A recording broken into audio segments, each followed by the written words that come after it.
हमें बचपन से सिखाया गया, पढ़ाया गया, India is a democracy, India is a democracy, India is a democracy. हम पूछते थे भाई क्यों है democracy, why is India democracy? कहते थे चुनाव होते हैं हमारे देश में, that is why India is a democracy. Elections को डेमोक्रेसी नहीं कहते। 5 साल में एक आदमी को चुनो और फिर 5 साल उसी आदमी के सामने जाके गिड़गिड़ाओ और वो हमारी सुनता नहीं है, उसके पैर पकड़ो, उसको गिड़गिड़ाओ। Elections is beginning of the democracy, but elections is not the democracy, it is anything but democracy. सुंदर नगरी एक इलाका है, दिल्ली की झुग्गी बस्ती है।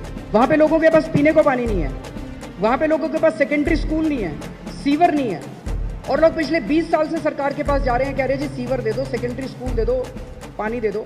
The government always says there is no money. पर वहां पे पिछले 2 साल पहले वहां के एमएलए ने 60 लाख रुपए के फवारे लगवाए हैं, वो जिसकी जरूरत नहीं है लोगों को। जिस दिन इनॉग्रेशन था उस दिन भी नहीं चले क्योंकि पानी नहीं है वहां पे। तो पैसा तो है, लेकिन वो पैसा ऐसी चीजों पे खर्च किया जा रहा है जिसकी हमें जरूरत ही नहीं है। हम देखते हैं दिल्ली के अंदर एक ही फुटपाथ बार बार तोड़ के बनाते रहते हैं, 10 बार तोड़ के बना। हम कोई चीज मांग लें, कहते हैं पैसा नहीं है। दिस इज नॉट डेमोक्रेसी कि हमारे पैसे के ऊपर हमारा ही अधिकार नहीं हो। काउंसलर हैं दिल्ली में, उनका नाम है विनोद कुमार बिन्नी। अभी 5 महीने पहले उन्होंने हमारी पार्टी ज्वाइन की। पार्टी ज्वाइन करने के बाद उन्होंने एक एक्सपेरिमेंट किया।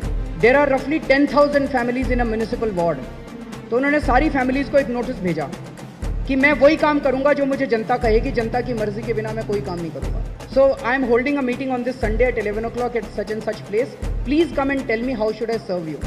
सो रफली 400 पीपल टर्न्ड अप। उसमें उसने सबसे पहला अनाउंसमेंट ये किया कि मेरे पास 50 लाख रुपए का काउंसलर डेवलपमेंट फंड आया है, आप लोग मेरे को बताओ कि मैं इस पैसे को कहां खर्च करूं। हमने सोचा जब मीटिंग शुरू हुई कि जनता की डिमांड्स तो बहुत बड़ी बड़ी होंगी, कोई कहेगा ये कर दो वो कर दो, 50 लाख रुपए तो कम पड़ जाएंगे। जनता की डिमांड एक्चुअली बहुत छोटी छोटी हैं। किसी ने कहा जी वो स्ट्रीट लाइट काम नहीं कर रही, उसको ठीक करा दो। किसी ने कहा जी वो पॉट होल हो गया सड़क के ऊपर, उसको ठीक करा दो। सारे लोगों की डिमांड मिला के 5,20,000 में पूरी हो गई। वो अपने साथ सारे इंजीनियर्स लेके आया था, उसने वहीं पे फाइल पे साइन कर दिया कि ये जो जनता मांग रही है 5,20,000 के projects, these are sanctioned and you start the projects.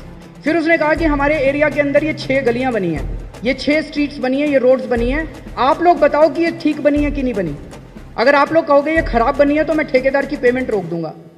सो लोगों में वोटिंग हुई और उन्होंने कहा ये 5 गलियां तो ठीक बनी है, ये 1 गली खराब बनी है, ये 4 इंच मोटी बननी चाहिए थी, ये 2.5 इंच मोटी बनी है, 2 इंच मोटी बनी है। सो उसने उसी टाइम फाइल पे साइन कर दिया कि इसकी पेमेंट रोक दो।